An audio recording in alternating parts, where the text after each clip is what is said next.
Hello students of grade 10। आज की इस वीडियो में हम बात करेंगे आपके एनसीईआरटी के चैप्टर 6 ट्रायंगल्स के बारे में। ट्रायंगल की कंप्लीट इंट्रोडक्शन आपको इस वीडियो में मिल जाएगी। ये पूरी वीडियो 4 पार्ट्स में डिवाइडेड है। पहले पार्ट में हम डिस्कस करेंगे टाइप्स ऑफ ट्रायंगल्स, जो हम सबको ऑलरेडी पता है बट एक रिवीजन कर लेंगे। दूसरे पार्ट में हम डिस्कस करेंगे difference between congruency and similarity. Grade 9 में आपने कॉन्ग्रुएंसी करी थी और ग्रेड 10 में वही सिमिलैरिटी आ जाती है, तो दोनों के बीच में डिफरेंस क्या है, सिमिलर चीजें क्या हैं, वो डिस्कस हो जाएंगी। थर्ड पार्ट में हम डिस्कस करेंगे ट्राइंगल से रिलेटेड थ्योरम्स। ग्रेड 10 में क्या क्या थ्योरम्स आपके आ सकती हैं, क्या क्या नहीं आ सकती हैं, क्या इंपॉर्टेंट है क्या नहीं, वो डिस्कशन हो जाएगा। फोर्थ पार्ट में हम डिस्कस करेंगे सिमिलैरिटी क्राइटेरिया। जैसे आपके कॉन्ग्रुएंसी क्राइटेरिया थे ग्रेड 9 में, वैसे ही ग्रेड 10 में सिमिलैरिटी क्राइटेरिया है कि दो ट्राइंगल में क्या क्राइटेरिया होंगे जब हम उन दोनों ट्राइंगल को सिमिलर बोल सकते हैं। ठीक है, तो ये चारों पार्ट बहुत अच्छे से डिटेल में मैंने डिस्कस किए हैं इस पूरी वीडियो में। तो अगर आपने ये पूरी वीडियो एंड तक देख ली तो ट्रस्ट मी, ट्रायंगल से रिलेटेड कोई भी क्वेश्चन आप सॉल्व कर सकते हैं, क्योंकि सारे कॉन्सेप्ट डिस्कस हो चुके हैं इस वीडियो में। तो बस आपका पेशेंस चाहिए, पेशेंटली ये वीडियो देखना, बहुत आराम से, बहुत ध्यान से। वीडियो थोड़ी लंबी ज़रूर है बट बहुत बेनिफिशियल है आपके लिए। So let's start. तो सबसे पहले बात करते हैं टाइप्स ऑफ ट्राइंगल के बारे में, थोड़ा सा रिवाइज कर लेते हैं। देखो बेटा, ट्राइंगल हमारे साइड और एंगल के अकॉर्डिंग अलग अलग होते हैं। साइड के हिसाब से 3 टाइप के ट्राइंगल्स होते हैं। फर्स्ट, जिसमें तीनों साइड्स इक्वल होती हैं उसे बोलते हैं इक्विलैटरल ट्राइंगल। सेकेंड, जिसमें 2 साइड इक्वल होती हैं उसको बोलते हैं आइसोसेलेस ट्राइंगल। एंड थर्ड, जिसमें कोई भी साइड इक्वल नहीं होती है उसे बोलते हैं स्केलेन ट्राइंगल, जहाँ पे तीनों साइड डिफरेंट होती है। ठीक है, एंगल के अकॉर्डिंग भी ट्राइंगल 3 तरीके के होते हैं। फर्स्ट, जिसमें तीनों एंगल्स में से कोई एक एंगल 90 डिग्री हो तो वो राइट एंगल ट्राइंगल। तीनों एंगल 90 डिग्री से छोटे हों तो एक्यूट एंगल ट्राइंगल, और तीनों में से कोई एक एंगल 90 डिग्री से बड़ा हो तो वो ऑब्ट्यूज एंगल ट्राइंगल। ठीक है, आई होप इट्स क्लियर। ये हमने पहले भी पढ़ा हुआ है, जस्ट रिवीजन थी ये चैप्टर आपका सिमिलैरिटी का है। ग्रेड 9 में आपने कॉन्ग्रुएंसी पढ़ी हुई है। सिमिलैरिटी कॉन्ग्रुएंसी से थोड़ी सी रिलेट करती है, इसलिए हम पहले कॉन्ग्रुएंसी थोड़ी सी रिवाइज कर लेते हैं, फिर सिमिलैरिटी पे चलेंगे और देखेंगे डिफरेंस क्या है दोनों में। ठीक है, तो सबसे पहले कॉन्ग्रुएंसी की बात करते हैं। 2 ट्राइंगल कॉन्ग्रुएंट कब होते हैं? 2 ट्राइंगल कॉन्ग्रुएंट तब होंगे जब एक ट्राइंगल दूसरे को कंप्लीटली ओवरलैप कर लेगा। कंप्लीटली ओवरलैप मतलब एक ट्राइंगल दूसरे को ऐसे ढक लेगा कि दूसरे का कुछ भी समझ नहीं आएगा कि वो उसकी कोई एज या कोई कॉर्नर दिखे, ऐसा पॉसिबल नहीं है। ठीक है, अगर 2 ट्राइंगल कॉन्ग्रुएंट हैं तो, जैसे कि अगर इस ट्राइंगल को मैंने सीधा करके इसके ऊपर रख दिया तो ये पता ही नहीं चलेगा ऊपर से देखने पर कि इस ट्राइंगल के नीचे एक और ट्राइंगल भी है, मतलब उसने कंप्लीटली उसको ढक दिया है, ओवरलैप कर दिया है। ठीक है, सिमिलरली जब हम उसको फ्लिप करेंगे तो भी नहीं पता चलेगा। उसके लिए हम एक इसका एग्जाम्पल लेते हैं कॉइन का। देखो बेटा, एक ये 1 रुपी कॉइन है, एक ये 1 रुपी कॉइन है। ठीक है, अगर 1 रुपी कॉइन को इसके ऊपर रखा जाए तो ये जो सेकेंड नंबर का कॉइन है ये फर्स्ट नंबर के कॉइन को कंप्लीटली ढक लेगा। सिमिलरली जब हम उसको फ्लिप करेंगे तो भी जो फर्स्ट नंबर का कॉइन है वो सेकेंड नंबर को कंप्लीटली ओवरलैप करेगा, मतलब कोई भी एज कुछ भी नजर नहीं आने वाला, कोई भी साइड कुछ नहीं नजर आएगा। दैट मीन्स उसने कंप्लीटली ढक लिया है, तो वो दोनों कॉइन क्या हो गए? कॉन्ग्रुएंट हो गए। सिमिलरली ट्राइंगल के साथ। ठीक है, अब इसमें क्या होता है, ट्राइंगल में जब हमने कॉन्ग्रुएंसी पढ़ी थी तो हमने कॉन्ग्रुएंसी रूल्स पढ़े थे, जिसमें क्या होना चाहिए कि तीनों साइड आपस में इक्वल होनी चाहिए। तीनों साइड इन द सेंस है, दिस साइड अगर ये साइड 5 सेंटीमीटर है तो कोई एक साइड 5 सेंटीमीटर होगी। ये साइड अगर 2 सेंटीमीटर है तो कोई दूसरी साइड 2 सेंटीमीटर होगी। ये साइड 1 सेंटीमीटर है तो कोई तीसरी साइड 1 सेंटीमीटर होगी। सिमिलरली इसका अगर ये एंगल 60 डिग्री का है तो ये एंगल 60 डिग्री का होगा। ये 50 का है तो इसका कोई एक 50 का होगा, है ना।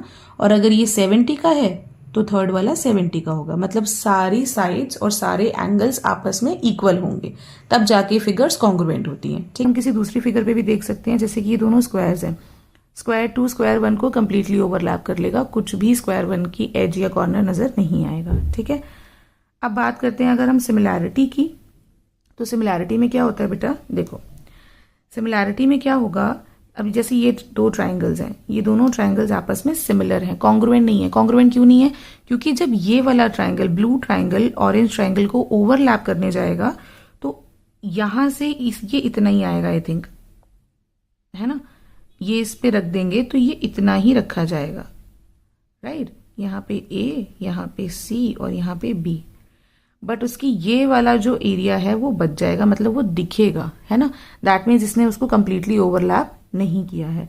जब ये वाली सिचुएशन होती है कि ओवरलैप नहीं करते हैं तो वो कॉन्ग्रुएंट तो नहीं हुए, ठीक है, कॉन्ग्रुएंट नहीं हुआ है बट सिमिलर है। सिमिलर क्यों है, देखो सिमिलैरिटी का कुछ क्राइटेरिया होता है हमारा। देखो two triangles are similar if their corresponding angles are equal. सबसे पहले तो कॉरेस्पॉन्डिंग एंगल्स आर इक्वल। अब देखो क्या कॉरेस्पॉन्डिंग एंगल इक्वल है, कॉरेस्पॉन्डिंग एंगल्स क्या है, पहले तो हमारे angle B angle A equal है। देखो एक एक ही ये कर्व डला हुआ है इसमें। Angle R is equals to angle C, यहाँ पे भी 3 कर्व्स हैं, यहाँ पे भी 3 कर्व्स हैं। And angle Q is equals to angle B, यहाँ पे भी ये 2 कर्व्स हैं, यहाँ पे 2 कर्व्स हैं, मतलब कॉरेस्पॉन्डिंग एंगल्स आर इक्वल। ठीक है, दूसरा पॉइंट है हमारा their corresponding sides are in same ratio. अब corresponding sides are in same ratio का क्या मतलब है, देखो कॉन्ग्रुएंसी में क्या होता था कि कॉरेस्पॉन्डिंग साइड्स इक्वल होती थी, इसमें साइड्स इक्वल नहीं हो सकती हैं, हमें दिख ही रहा है। अगर पी आर ए सी की बात करें तो ये कॉरेस्पॉन्डिंग है, लेकिन पी आर और ए सी इक्वल नहीं है, बट इनका प्रपोर्शन इक्वल होगा। कैसे, देखो बेटा, अगर मैं पी आर को ऐसे लिखती हूं, P R upon A C is equals to P Q upon A B, मतलब इनके प्रपोर्शन की अगर हम बात करें तो इनके प्रपोर्शन इक्वल होने वाले हैं। And also equals to R Q upon C B.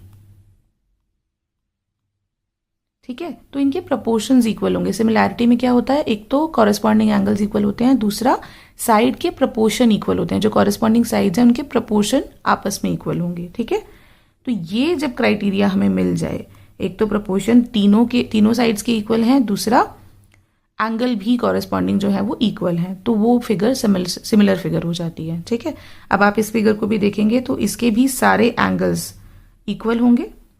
ये देखो corresponding angles will be equal, है ना, एंड कॉरेस्पॉन्डिंग साइड्स का जो रेशो होगा वो भी इक्वल होगा, तो ये फिगर भी हमारी सिमिलर फिगर में आती है। ठीक है, अब सिमिलैरिटी की थोड़ी और बात कर लेते हैं। देखो two polygons of the same number of sides, 2 polygon की नंबर ऑफ साइड सेम होनी चाहिए। Two polygons of the same number of sides are similar if their corresponding angles are, इन दोनों में से बताओ कॉरेस्पॉन्डिंग एंगल्स आर इक्वल और proportional, equal. Corresponding angles are equal and their corresponding sides are proportional. Corresponding sides क्या होंगी, proportional होंगी। क्या मतलब है प्रोपोर्शनल का, ये मतलब है, ठीक है, कि एक साइड अपॉन दूसरी side will be equals to this side upon this side equals to this side upon this side, ये होता है हमारा प्रोपोर्शनल। ठीक है, अब जैसे ये फिगर्स देखिए आपकी एनसीईआरटी से ही हैं, इसमें आपसे पूछा गया है क्या ये फिगर सिमिलर हैं, ये दोनों फिगर्स, नंबर ऑफ साइड भी इक्वल है ना, और प्रोपोर्शन अगर हम देखें साइड्स का तो हम कैसे निकालते हैं प्रोपोर्शन, अभी कैसे देखा था हमने,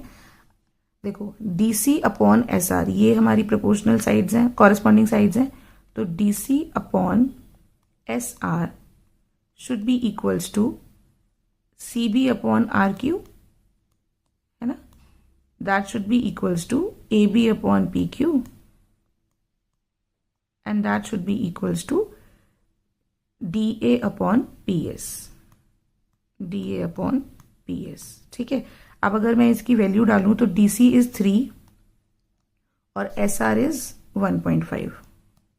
ठीक है, जब हम इसको सॉल्व करेंगे तो ये आपका आ जाएगा कुछ 2। ठीक है, सिमिलरली यहाँ पे ये भी 3 है और ये 1.5 है, ये 3 है, ये 1. मतलब सबका जो आंसर आने वाला है वो 2 ही आने वाला है, तो ये सब इक्वल ही है। दैट मीन्स साइड्स तो हमारी प्रोपोर्शन में है, बट क्या एंगल्स इक्वल हैं, ये दूसरी क्राइटेरिया होता है ना हमारा, दूसरा क्राइटेरिया कि एंगल भी हमें इक्वल चाहिए। तो यहाँ देखो चारों एंगल 90 डिग्री के हैं, पर यहाँ पे चारों एंगल 90 डिग्री के नहीं हैं, तो हमारी ये वाली फिगर्स दोनों जो हैं वो सिमिलर नहीं होंगी, नॉट सिमिलर। ठीक है, आई होप इट्स क्लियर, दोनों क्राइटेरिया हमारे मैच करने चाहिए तभी फिगर सिमिलर होगी। नेक्स्ट देखते हैं, नेक्स्ट बात करते हैं बेसिक प्रोपोर्शनैलिटी थ्योरम की। बेसिक प्रोपोर्शनैलिटी थ्योरम, जिसको हम थेल्स थ्योरम भी बोलते हैं, इसको आप जनरली इसका नाम BPT सुनेंगे, एंड ये बहुत इंपॉर्टेंट है, ये डेफिनेटली आने वाली है, अदरवाइज इससे रिलेटेड कोई ना कोई क्वेश्चन ट्राइंगल से जरूर आएगा। ठीक है, सो BPT क्यों बोला जाता है इसको, बिकॉज इसका नाम है बेसिक प्रोपोर्शनैलिटी थ्योरम। ठीक है, तो यहां से BPT, और इसको थेल्स थ्योरम भी बोला जाता है। एक बार समझ लेते हैं क्या होता है। If a line is drawn parallel to one side of a triangle to intersect the other two sides in distinct points, the other two sides are divided in the same ratio। थोड़ा आराम से अब सब इसको समझते हैं, है ना। देखो, if a line is drawn to one side of a triangle, line is drawn parallel to one side of a triangle। देखो हमने एक लाइन डाली है ट्राइंगल में, जो कि किसी एक साइड के पैरेलल है। अब यहाँ पे हमने DE डाल दी जो कि BC के पैरेलल है, तो क्या होगा, to intersect the other two sides in distinct point. अब ये लाइन क्या कर रही है, ये बाकी दो साइड को अलग अलग पॉइंट, डिस्टिंक्ट मतलब अलग अलग पॉइंट्स पे इंटरसेक्ट कर रही है। कैसे, ये देखो ये लाइन AB को D पे इंटरसेक्ट कर रही है और AC को E पे इंटरसेक्ट कर रही है। ठीक है, अगर एक लाइन तीसरी किसी एक लाइन के पैरेलल है और बाकी दो लाइंस को इंटरसेक्ट करती है डिस्टिंक्ट पॉइंट पे, तो the other two sides are divided in the same ratio. जो बाकी की दो साइड है जिनके ये लाइन पैरेलल नहीं है वो सेम रेशियो पे डिवाइड होंगी। सेम रेशियो पे डिवाइड होंगी मतलब उनका प्रोपोर्शन इक्वल होगा। कैसे, अब जैसे ये लाइन है, ये कैसे डिवाइड कर रही है पूरी लाइन को, ये कर रही है, मैं इसको लिख सकती हूं AD upon DB is equal to AE upon EC। मतलब अगर एक लाइन किसी एक लाइन के पैरेलल होगी तो वो लाइन बाकी की दो लाइंस को इक्वल रेशियो पे डिवाइड करेगी। ठीक है, दिस इज योर BPT। अब इस BPT में हमें गिवन क्या होता है, देखो हमें गिवन है कि ABC एक ट्राइंगल है और दूसरा DE जो है वो पैरेलल है BC के, और हमें प्रूफ क्या करना है, ये प्रूफ करना है कि अगर ये DE BC के पैरेलल है तो AD upon DB is equals to AE upon EC होगा। ठीक है, ये हमें प्रूफ करना है। इसका प्रूफ भी है NCERT में, अगर आपको प्रूफ करना है तो please right in the comment section. अभी मैं यहाँ पे प्रूव नहीं करवा रही हूँ। ठीक है, अब इससे रिलेटेड मैक्सिमम क्वेश्चन आपको मिल जाएंगे एक्सरसाइज 6.2 में। NCERT पूरी 6.2 जो है इसकी बिल्कुल BPT से रिलेटेड है, हर एक क्वेश्चन। ठीक है, एक BPT और एक कन्वर्स ऑफ BPT। अब कन्वर्स ऑफ BPT क्या होता है, देखो जो BPT में गिवन था वो कन्वर्स में प्रूव करना होगा, और जो BPT में प्रूव करना था वो कन्वर्स में ऑलरेडी गिवन होगा। मतलब आपके कन्वर्स में अब ये गिवन होगा कि साइड्स ऑलरेडी प्रोपोर्शनल हैं। ठीक है, और आपको प्रूव करना होगा कि DE is parallel to BC। देखो ये आपका कन्वर्स है, इसमें आपको दिया हुआ है कि ये AD upon DB is equals to AE upon EC तो ऑलरेडी है। ठीक है, आपको प्रूव करना है कि DE is parallel to BC, ये प्रूव करो आप। तो BPT का प्रूफ तो बहुत इंपॉर्टेंट है, स्टेट एंड प्रूफ BPT जरूर आएगा। बेसिक वालों को 5 मार्क का आने का पूरा चांस है इसमें। ठीक है, सो ये तो आएगा ही आएगा, proof of BPT, statement and proof. But converse का प्रूफ नहीं आता है। ठीक है, जनरली कन्वर्स का प्रूफ नहीं आता है, बट कन्वर्स हमें पता होना चाहिए क्योंकि कन्वर्स के क्वेश्चन जरूर आएंगे। ठीक है, कन्वर्स के और BPT के क्वेश्चन तो आएंगे ही आएंगे, और BPT का प्रूफ भी आपको आएगा एग्जाम में। ठीक है, सो उसके लिए प्रिपेयर कर लेना। अब कन्वर्स ऑफ BPT और BPT से रिलेटेड सारे क्वेश्चंस आपको 6.2 के मिलेंगे। ठीक है, तो उनको एक बार प्रैक्टिस करना। इसके बाद हम बात करते हैं सिमिलैरिटी क्राइटेरिया की। ठीक है, कि अब जैसे कॉन्ग्रुएंसी में हमारे कुछ क्राइटेरियाज होते थे, जैसे AAA है ना, AAA SSS। सिमिलरली सिमिलैरिटी में भी हमारे क्राइटेरियाज होते हैं कि वो क्राइटेरिया फुलफिल होगा तो हम दो फिगर्स को सिमिलर बोल सकते हैं, दो ट्राइंगल को सिमिलर बोल सकते हैं। पहला हमारा क्राइटेरिया होता है AAA, मतलब एंगल एंगल एंगल। ये बहुत सिंपल है, बिल्कुल कॉन्ग्रुएंसी की तरह है कि अगर तीनों एंगल इक्वल हो गए तो आपकी जो दोनों ट्राइंगल्स हैं वो सिमिलर होगा। अब जैसे ये मैंने एग्जांपल 4 लिया है आपकी NCERT से, इसमें देखो, इसमें आपको गिवन है कि PQ जो है वो पैरेलल है RS के। ठीक है, ये गिवन है, और हमें प्रूव करना है कि POQ, ये वाला triangle POQ is similar to ROS या SOR। ये साइन होता है बेटा सिमिलर का, कॉन्ग्रुएंसी का ये साइन होता था ना, सिमिलैरिटी का ये साइन होता है। ठीक है, अब इसको कैसे प्रूव करेंगे देखते हैं। देखो ध्यान से देखना, बहुत सिंपल है। जैसे हम कॉन्ग्रुएंसी में दो ट्राइंगल्स पकड़ते थे, इसमें भी जिन ट्राइंगल्स को प्रूव करना है उनको ले लेंगे। तो हम लिखेंगे in triangle POQ and triangle SOR। क्या क्या है इसमें, देखो POQ, इसमें एंगल ये वाला और ये वाला एंगल इक्वल है, मतलब वर्टिकली ऑपोजिट हो गए, है ना। That means I can say कि angle POQ is equals to angle SOR। Reason लिखना है वर्टिकली ऑपोजिट। एक चीज हो गई। दूसरा, अब दोनों लाइंस अगर पैरेलल हैं तो हम इस एंगल और इस एंगल पे ऑल्टरनेट इंटीरियर लगा सकते हैं, है ना। तो angle QPO is equals to angle QPO is equals to angle OSR। Reason alternate interior, right. Similarly alternate interior इन पे भी लग जाएगा। एंगल दिस एंड दिस, मतलब angle P Q O is equals to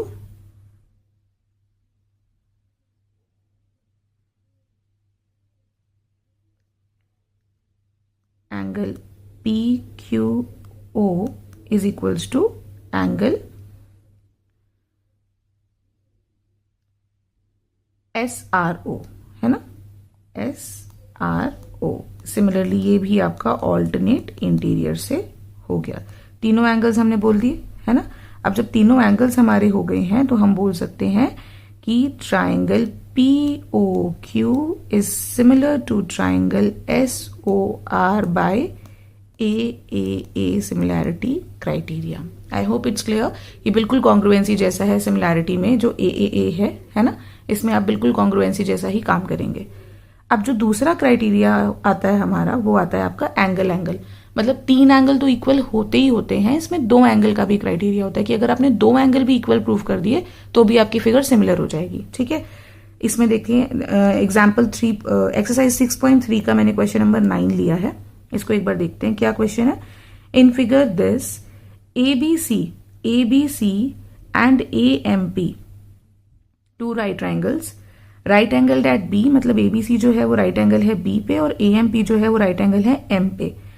ठीक है, तो हमें प्रूव करना है कि ए बी सी और ए एम पी जो है वो सिमिलर हैं। अब बताओ कैसे प्रूव करेंगे। मैंने लिख दिया, गिवन क्या है, ए बी सी और ए एम पी दोनों 90 डिग्री हैं और हमें पहली चीज प्रूव करनी है कि A B C is similar to A M P. अब ये कैसे प्रूव करेंगे देखते हैं। इसका सोल्यूशन लिखते हैं हम सबसे पहले।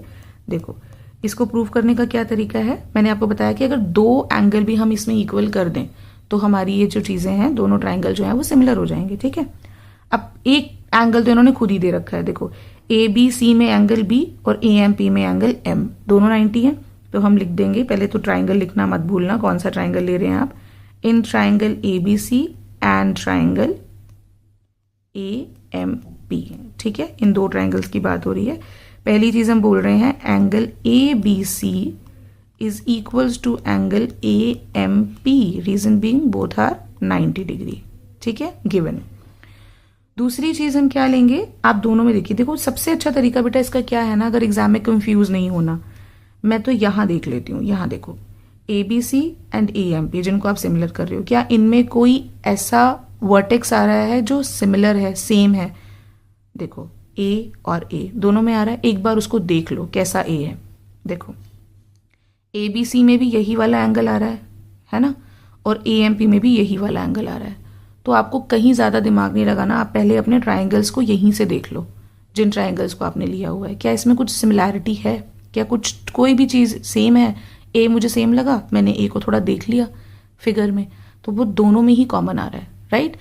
तो मैं लिख सकती हूं angle B A C is equals to angle M A P. A centre में आना चाहिए, चाहे इसको पी ए एम लिख दूं या एम ए पी लिख दूं। ठीक है, तो ये दोनों में क्या है, कॉमन है।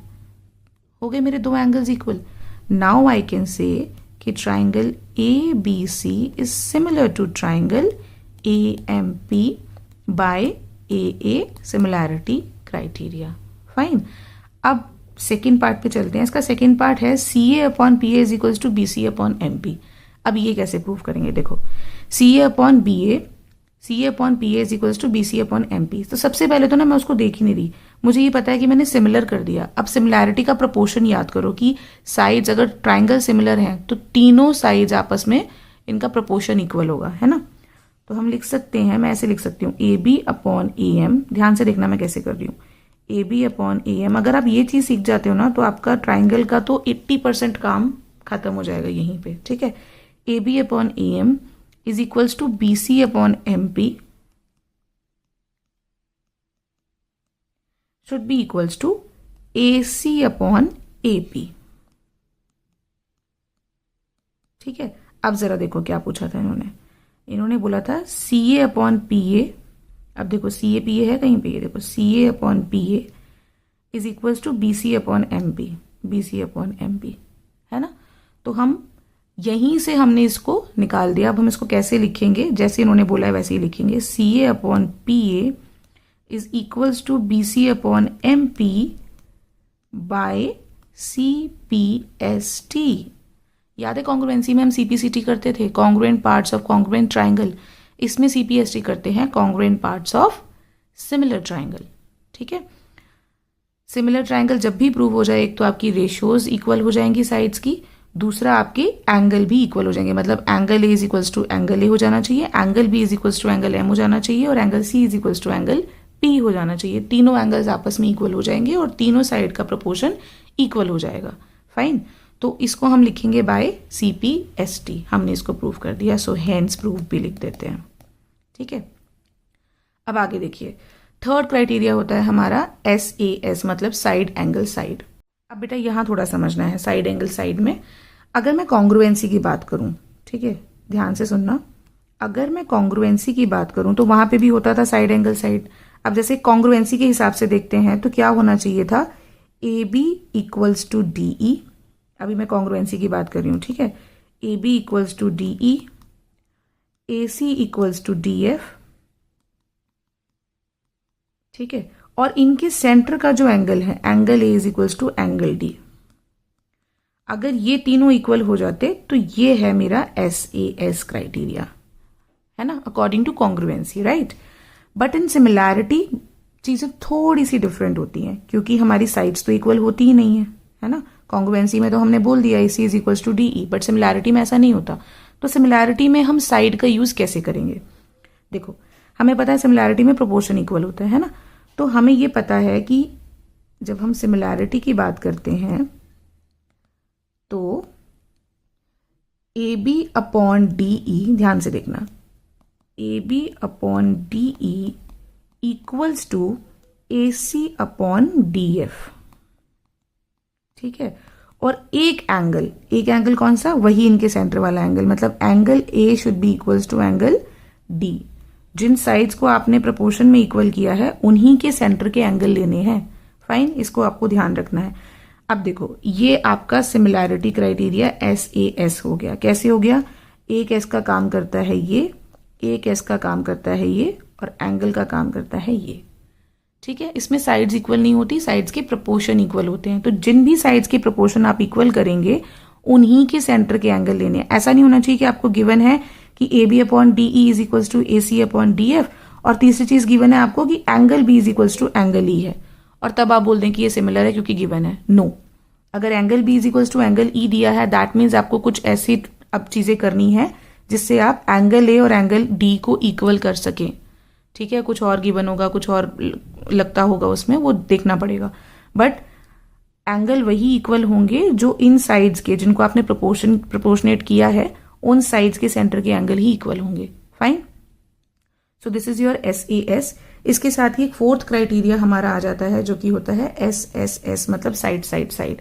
अब साइड को भी मैं इसी अगर ट्राइंगल में आपको बताऊं तो क्या होना चाहिए, जैसे AB upon DE is equals to AC upon DF हुआ है ना, ऐसे ही इसमें थर्ड साइड भी आ जाएगी। कैसे, देखो, AB upon DE is equals to AC upon DF is equals to BC upon EF। ठीक है, जब ये तीनों चीजें इक्वल प्रोपोर्शन में इक्वल दी हूं, दैट मीन्स हम यहां पे SSS सिमिलैरिटी क्राइटेरिया लगा रहे हैं, side side side. Fine, I hope ये क्लियर हो गया है आपको। अब इस सिमिलैरिटी क्राइटेरिया से रिलेटेड आपकी है 6.4 एक्सरसाइज। 6.4 में आपको सारे क्वेश्चन इस सिमिलैरिटी से रिलेटेड मिलेंगे। 6.3 सॉरी, नॉट 4, 6.34 तो अब कैंसिल हो गई है। तो 6.3 में आपको सारे क्वेश्चन सिमिलैरिटी क्राइटेरिया से रिलेटेड मिल जाएंगे, आप उनको ट्राई करना। उनमें कुछ क्वेश्चंस हैं जो बहुत इंपॉर्टेंट हैं, सारे क्वेश्चंस आप इसी एक बेस से ट्राई कर सकते हो। ठीक है, सो आई होप इट्स क्लियर। अगर तब भी कोई डाउट रहता है तो please write in the comment section, और अगर प्रूफ चाहिए तो उसके लिए भी कमेंट सेक्शन में एक बार लिख देना। Thank you so much.